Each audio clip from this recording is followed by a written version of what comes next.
That's all water under the bridge now, Mum. That's all water under the bridge.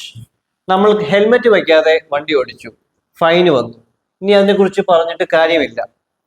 ഒരു കാര്യം നടന്നു, ഇനി അതിനെക്കുറിച്ച് പറഞ്ഞിട്ട് കാര്യമില്ല എങ്കിൽ പറയാൻ വേണ്ടിയിട്ടാണ് that's all water under the bridge. Oh, but of course that's all water under the bridge now, isn't it? Once in a blue moon. ഒരിക്കലും നടക്കാൻ സാധ്യതയില്ല, വളരെ റെയർ ആയിട്ട് നടക്കുന്ന കാര്യങ്ങളെ കുറിച്ച് പറയാൻ വേണ്ടിയിട്ടാണ് once in a blue moon എന്ന് നമ്മൾ യൂസ് ചെയ്യും. But frankly, a deal this good comes along once in a blue moon. Try going with your feelings once in a blue moon. Over the moon. Extremely happy. ഭയങ്കര സന്തോഷം. എനിക്ക് ഹാർവേഡിൽ നിന്ന് admission കിട്ടി എന്ന് പറഞ്ഞിട്ട് നമ്മൾ പറയുമ്പോൾ എക്സ്ട്രീം ഹാപ്പിയാണ്. അതിന് പറയുന്നതാണ് over the moon. Baby, I'm over the moon for you.